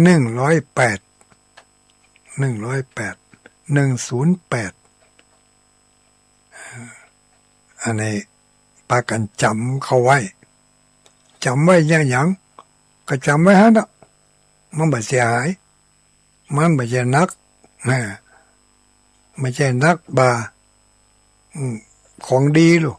จำเขาไว้มันดีคิดยังมาได้เลยแหงเวลาใกล้จะดับจิตชีวิตขาดคิดหายังมาได้เลยแหง108อิติปิโสภะคะวาอะระหังสัมมาติหังจัตโตโลทินังเนี่ยนึกถึงประจำวันเกิดของเราก็เป็นคาถาประจำเนื้อประจำตัวเหมือนกับอย่างเหมือนกับเสื้อผ้าอาภรณ์เนาะต้องมีถ้ามานุ่งก็ป่วยตัวจุโลต้องมีเสื้อผ้าอาภรณ์มีเครื่องประดับอันนั้นประดับภายนอกเมื่อประดับภายนอกก็ต้องมีเครื่องประดับภายในล้างหน้าด้วยน้ำใสๆแล้วก็ต้องล้างจิตล้างใจด้วยน้ำแห่งพระธรรมพระธรรมแสงพระธรรมส่องใจแสงไฟส่องทางนี่หรอแสงของไฟส่องภายนอกส่องทางถนนหนทางแต่แสงแห่งพระธรรมส่องเข้ามาภายในจิตในใจตื่นเจ้ามาล้างหน้าด้วยน้ำใสล้างใจด้วยน้ำธรรมทุกเจ้าล้างหน้าด้วยน้ำใส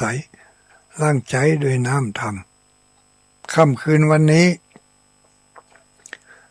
เฮามาปุ๊บมาปะกันแล้วก็ทบทวนกันได้จามันยังลงไปพ่องพระล่ำพระเรือเข้าสเพเหระสปะสเปดทักทายกันด้วยข้อความต่างๆทางเฟซทางไลน์มีกับไลน์ผมมีเฟซกับเปิ้นมีเฟซมาได้เอามาจัดรายการทำไมถึงไม่ทำเพราะว่าทำไม่เป็นเมื่อทำไม่เป็นก็ไม่อยากจะทำมันยุ่งยากก็เอาแต่เฉพาะไลน์อย่างเดียวเอาการไลน์อย่างเดียวแต่เขาเฟซนั่นก็เอาไปออกรายการอยู่แต่ว่าวันซื้อนี่เอารูปภาพ QR code เอารูปภาพ QR code ของธนาคารเปิดบัญชีธนาคาร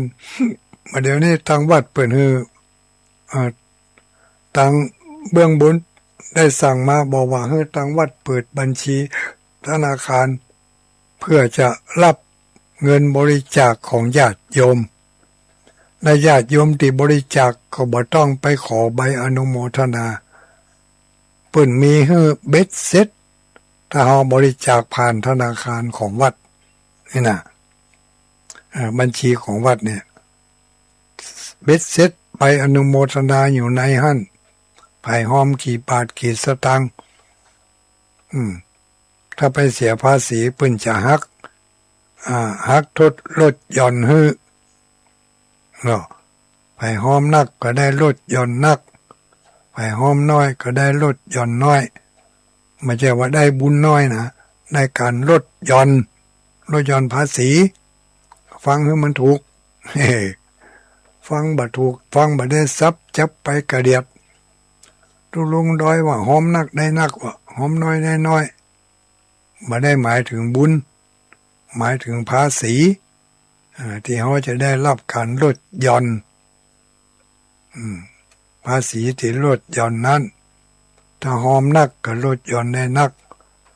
บ่ต้องไปทวงเอาใบอนุโมทนาบัตรจะไปอ้างว่าเอาไปลดหย่อนภาษีบ่ได้แล้วสมัยนี้เพิ่นบ่ฮื้อเนี่ยเพิ่นจะไปพอเอาคนเดียวที่กรมสรรพากรปุ่นนี่ยิงQRโค้ดไปเลยโอ้วันนั้นมีคนตั้งแต่วันนั้นมาจนถึงวันนี้ก็มีหลายคนรู้แต่งทดลองพออีหรอลองยิงQRโค้ดพอแล้วตุลุงส่งมาในเฟซเนี่ยหูบมันหูบQRโค้ดโอ้มีหลายคนเนอะหอมมาบ่เอามาอ่านอะเนาะมันเรื่องของเรื่องก็คือเรื่องของเรื่องไม่ได้เกี่ยวกับขึ้นสีขาวก็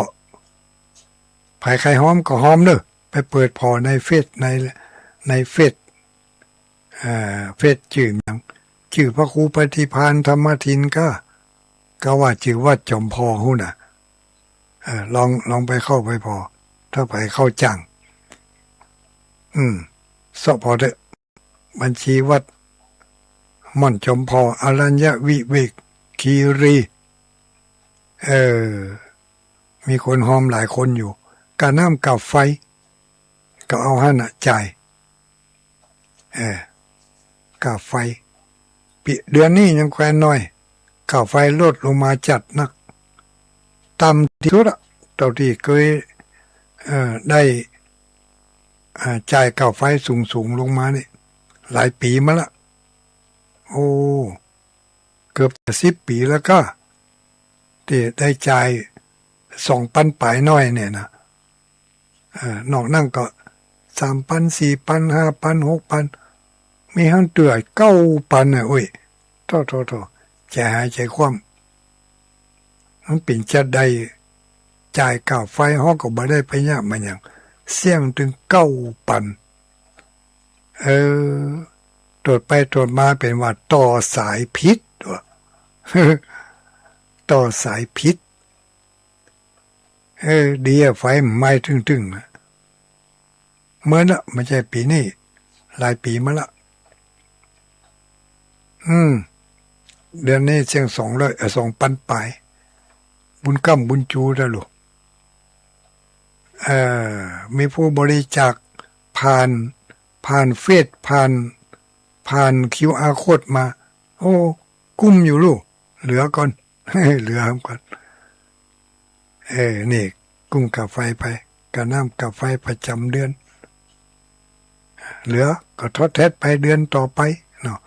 มาแน่เดือนหน้านี่เอลนิโยซูเปอร์เอลนิโยมันอาจจะมาเล่นงานตังกาไฟฟ้าจาก2,000ปลายอาจจะขึ้นเป็น3-4,000ไปหูเนาะของอย่างมันอยู่ที่เขาอะเขาจะเอาเท่าใดก็ได้อะมันอยู่ที่เขาลูกเขาไปหูอย่างเขาจะเอาเท่าใดก็เรื่องของเขาล่ะเขาว่ามาเขียนบินมาหันเบิ้นหน่อยจำเป็นต้องจ่ายเถียงก็บ่ได้มีสิทธิ์เถียง จ่ายอย่างเดียวจะจ่ายก็บ่จ่ายถ้าจ่ายก็เป็นปกติถ้าบ่จ่ายก็มาจะยกหม้อไฟไปให้หมดนี่จะมาตัดเอาหม้อไฟออกนี่เรื่องของเขาก็ทำหน้าที่เรื่องของเขามีก็หามมาก็เซาะมาได้แต่แหงก็แปะ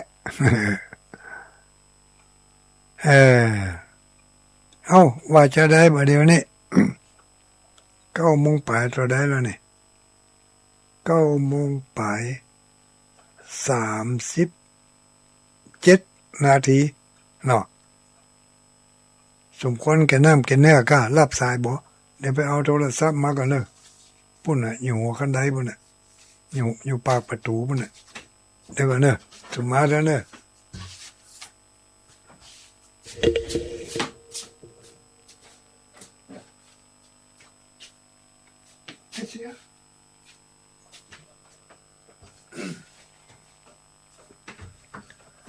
ไอเสือก็นั่งท่าอย่างนี้ก็งอกจะเข้ารายการตัววะคือโทรศัพท์ปิดไว้นี่กำลังเปิดพอดี ประกาศอนุโมทนาขอบคุณขอบใจที่แม่ออกปอออกเปินได้บริจาคกาน้ำกาไฟมา วันนั้นวัดเฮามีงานทำบุญเล็กๆน้อยๆก็มีคุณโยมที่มาร่วมทำบุญมีคุณโยมแม่กิมทองเมธาวนิชเอาจตุปัจจัยฝากเป็นกาน้ำกาไฟ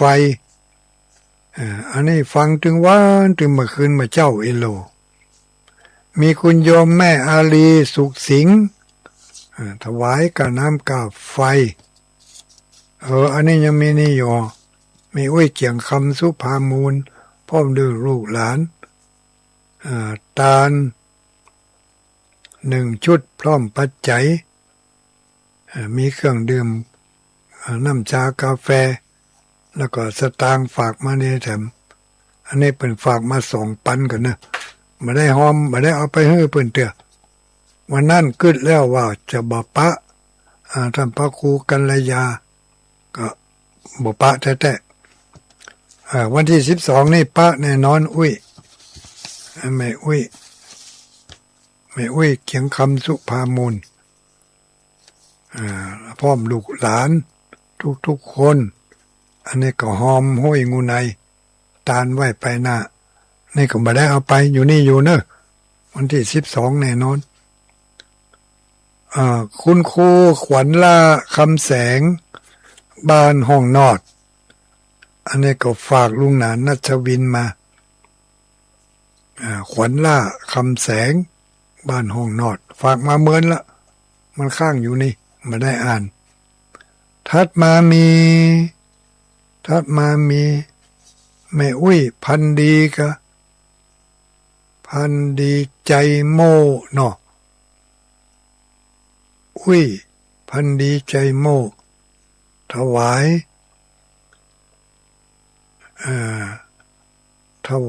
น้ำสืบจัตตาน้ำ4 แพ็ค ถวายน้ำสืบจัตตา4 แพ็คถัดมาแม่อุ้ยศรีไลภาพเตจะร่วมทำบุญนี่ก็ขออนุโมทนาสี2 เมืองปีแล้วก็ไม่ใช่กะสืบจัตตาสี2 เมืองอันนี้เมื่อเดือนแล้วเดือนมิถุนายนนี่เนาะถวายน้ำดื่มไปตัวอันนี้ไปเจริญพรอย่างดักไปเจริญพรแล้วหายไปไหนโทรมาใหม่เนอะมันอาจจะไปต่ำใส่บัจเจปุ่มมันเนาะโทรมาใหม่แม่รจนาคำพีละภัยบ้านต้นแห่นหลวงร่วมทำบุญวันคล้ายวันเกิดตุลุงดอยปะโถจัดเหมือนแล้วเนี่ยเนาะแม่อุ้ยรจนาคำพีละภัยบ้านต้นแห่นหลวงที่ไหนไปหู้แห่นหลวงนี่เนาะแม่กิมทองเมธาวนิชในบ้านหัวเวียงร่วมทำบุญมาสาธุอนุโมทนาเนอะทุกสายทุกคน042เจริญพรฟังทางโทรศัพท์จะไปฟังทางวิทยุมันบ่ทันกัน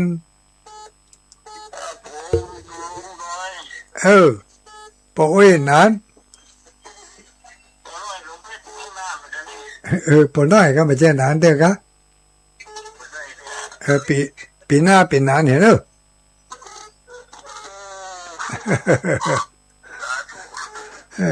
สบายดีบ่ น้ำบ่ท่วมกะ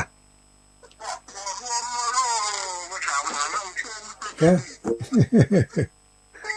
ใช่เนาะวันนี้เขาควายมันว่องแล้วลูกนั่นเนาะตะกี้ไปหูโทรมาก่อนกำบัดทันนะครับดับไปเหก่อนสบายดีเนาะกิน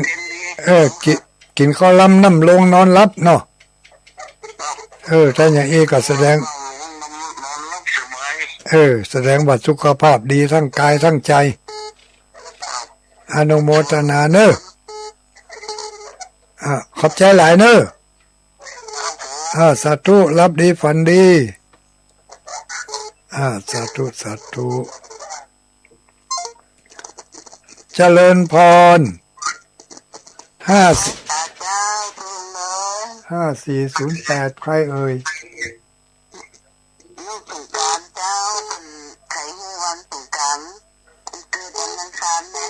ไผ่ก็แม่อุ้ยอย่างก็แม่อุ้ยอะไรเอ่ยแม่อุ้ยสงกรานต์แม่อุ้ยสงกรานต์เกิดวันอังคารวันมีสมุดดินสอปากกาอยู่หันละกะ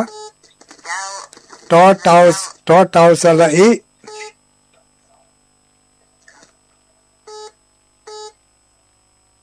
แล้วหอหีบไม่หันอากาศงองู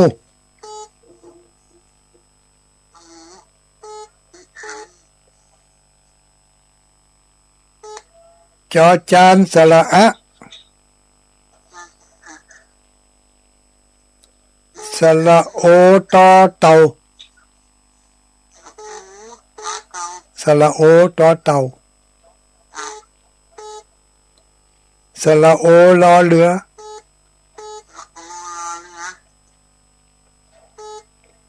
ถอถุงสระอิ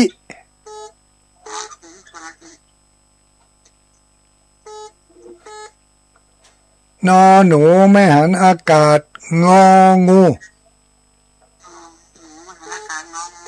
ลองอ่านให้ฟังดู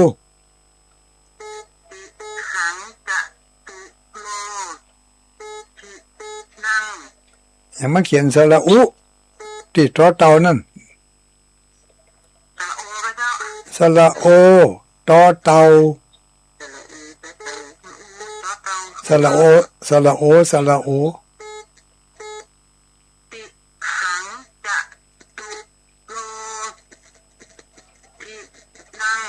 สระโออย่างอ่านวัตถุ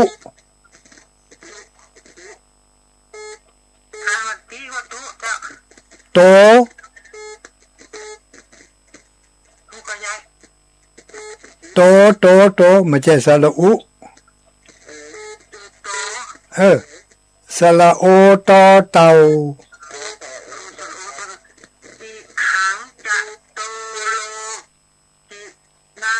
ถูกต้องเจริญพรสาธุอยู่ไหนนี่ดอกคำใต้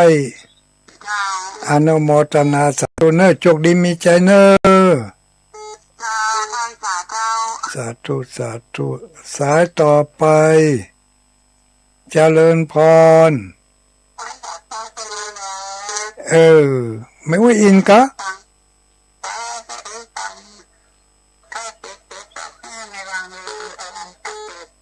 ฟังแม่วางวิดีโอชัดเจนดีอะไรนะ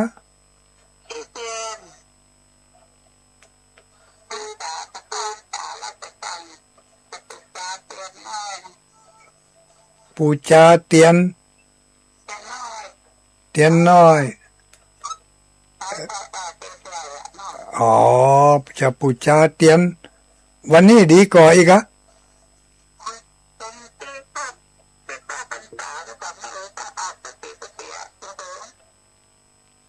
มันจะได้หูเสียงมันบัดชัดเจนเฮ้ย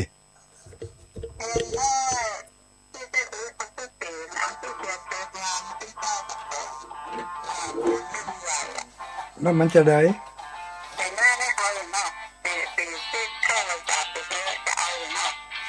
ก็ปีหน้าก็ว่ากันกะเนาะตอนนี้ยังเตียนเก่าเตียนที่แปลงปีนี้ยังไม่ทันได้ตานเตื้อวันที่12นี่จะตานแล้วอนุโมทนาเนอขอบใจหลายๆเกี่ยมไว้ก็แล้วกันเอาทุกปีเอาทุกปีใครโทรเข้าเบอร์นั้นโทรมาใหม่เจริญพรเจริญพร1366ลูกทางใดมา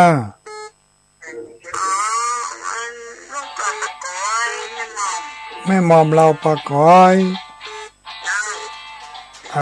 ชัดเจนดีเนาะฮะ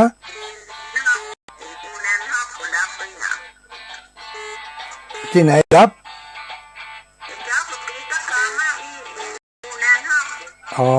ตอนในห้ามสกรรมนี่เราปะก้อยชัดเจนดีเนาะอนุโมทนาสาธุลูกปัญญาอ๋อที่ว่าหลวงปู่ว่าลูกในยอดสาบที่ว่าแจกขายไม่ได้แจกขายมีลูกเหมือนที่เหมือนครับที่รูปที่ในปฏิทินน่ะปฏิทินปีแล้วที่มีทุเจ้านักน่ะมีโยพิมพ์แต่ใหม่ใหญ่กว่าเก่าสวยงามกว่าเก่าและมีที่ระลึกงานโดยงานหล่อเทียนพรรษาปีที่19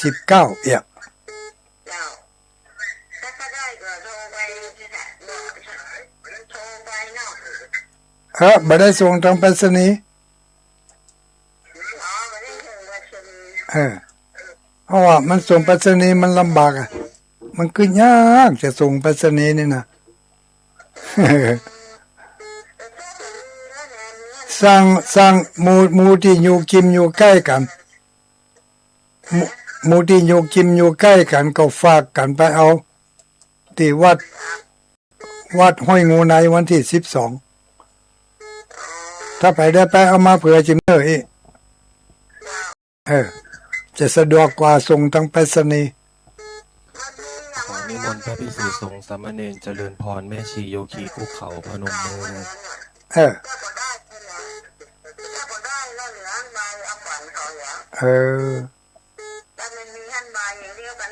อย่างเดียวกันนะเนาะแต่ว่าอันนี้มันมีเขียนว่าเป็นที่ระลึกอิ่มไหนรอเตียนอนุโมทนาสาธุโชคดีมีใจหลับดีฝันดีเจริญพร1778เนาะ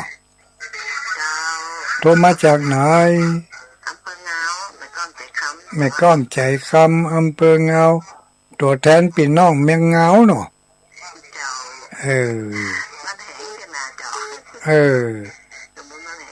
ตำบลบ้านแหง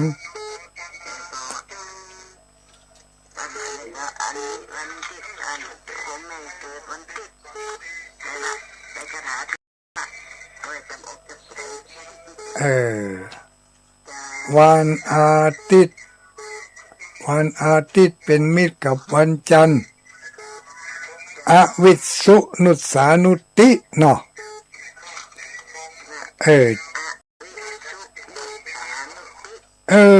ถูกต้องเลยท่องทุกคืนเนส6จบจำนวน6ครั้งหลับดีฝันดีจะได้มีใจมีโชค เจร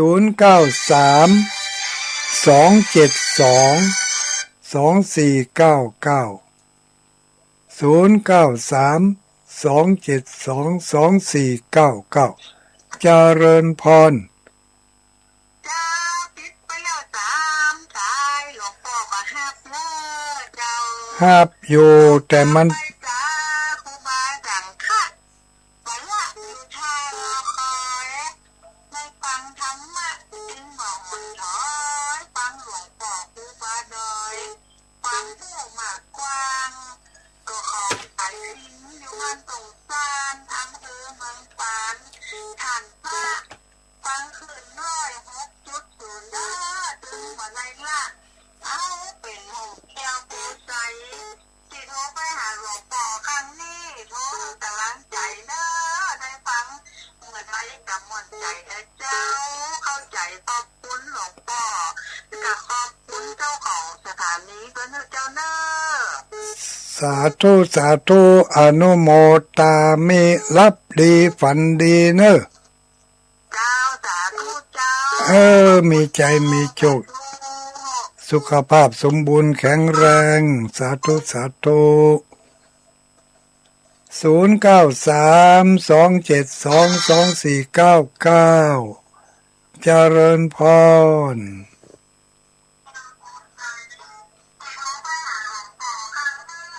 มาฟังวิทยุฮันเนอร์เสียงมันไม่ใช่เท่ากันนะ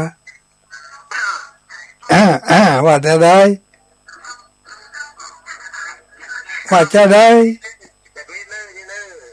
ลูกไหนมาป่าพายอำเภอลีจังหวัดลำพูนโอ้ยมัมกะชุมชนคนเมืองลีปออุ้ยอย่างก็ปออุ้ยปออุ้ยหมวกปออุ้ยหมวกชัดเจนวันนี้เนาะจุ่มเย็นกับเปิ่นพ่องก็จุ่มเย็นกับเปิ่นพ่องก็ฝนตกฟ้าน้องก็ฝนบ่ตกเนาะพอได้จุ่มเนื้อยิงใจอยู่พ่องก็ยังแคว้นน้อยกะกินข้าวล้ำน้ำลงเนาะรับดีก็สุขภาพสมบูรณ์แข็งแรงอยู่นี่เนาะแข็งแรงอยู่สบายพอดีสมัครกับมีวันกับมีเหมือนกันมันอายุมันนักนะครับแม่นแล้วก็อยู่มาได้ป่านนี้ก็บุญจังตีกันเนาะบางคนเขายังไปก่อนเฮากันน่ะอนุโมทนาเนอะพ่อเนอะเอาโชคดีมีใจรับดีฝันดีสุขภาพสมบูรณ์แข็งแรงเหลือเวลาแถม2-3 คนเจริญพรลูกไหนมารายงานตัวแม่อุ้ยพรนามสกุลอย่างก็อุ้ยพรเนี่ย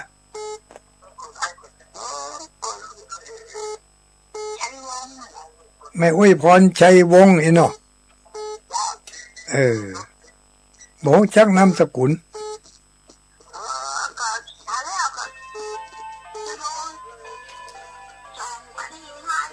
มันก็ลืมไปแฮกะหลายวันละหลายวันหลายมื้อมันก็ลืมไปแฮแหละ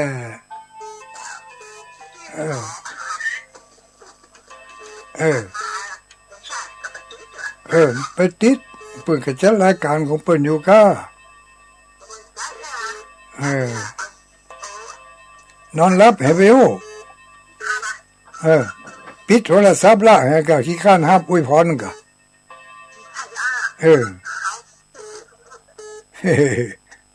อนุโมทนาอวยพรสุขภาพร่างกายสมบูรณ์แข็งแรงกันคู่คนสำหรับค่ำคืนวันนี้โชคดีมีใจ ปราศจากทุกโศกโรคภัยจงบังเกิดมีแก่ท่านทั้งหลาย ทุกผู้ทุกคนจะไปลืมเนอะที่อำเภอเวียงป่าเป้าวันที่11เดือนนี้นะวันนี้วันที่6ยังอัน2-3 วันเนอะ4-5 วันวันที่11วันเสาร์ที่11ที่จะถึงเนี่ยที่วัดสลีสุพรรณตำบลเวียงอำเภอเวียงป่าเป้าจังหวัดเชียงรายจะมีงานประเพณีหล่อเทียนพรรษางานประจำปีทำกันทุกปีโดยท่านพระครูปลัดอนันต์สุนทราจาโรเจ้าอาวาสวัดศรีสุพรรณได้เคาะกลุ่มลุมลากันกับคณะศรัทธานักศีลนักบุญชาวพุทธทั้งหลายตำบลเวียงตำบลสันสลีเป็นเจ้าภาพก็ขอเชิญพี่น้องต่างบ้านต่างตำบลต่างวัดต่างวามาร่วมกันทำบุญหล่อเทียนพรรษาประจำปีพุทธศักราช2569ที่วัดสลีสุพรรณเนอมาร่วมกันเนอเอาข้าวน้ำโภชนะอาหารมาตวยห่อของกินห่อข้าวมาตวยเอามาก็เอามาเผื่อเปิ่นด้วยพ่องก็มันก็ว่าเอามาออกลงทุนลงทานด้วยกันเนอมีอันใดก็เอานั่นมาป้อกันตุลุงก็จะเอาข้าวพัดน้ำปูไปหอมตัวนี่ข้าวพัดน้ำปูตัวแล้วก็มีข้าวอย่างก็ข้าวมีอีกมี2 เมนูเนอะของตุลุงดอยน้ำเย็นนั่นเขาบอกเนาะกวงฝุ่นทุ่งห้ำมันจะไหน น้ำเย็นนี่หมูบดีอื่นไปจะจัดกันเนอะแต่ตุลุงดอยมาได้เอาไปจะเอาข้าวผัดน้ำปูครับข้าวมีเกลียบอย่างเนี้ยไปร่วมด้วยไปลืมกันเนอะวันที่11วันเสาร์ที่11สำหรับวันนี้ขอความสุขความเจริญจงมีแก่ท่านทั้งหลายทุกผู้ทุกคนจัตตารโอธรรมาวัฏันติอายุวันโนสุขังพลัง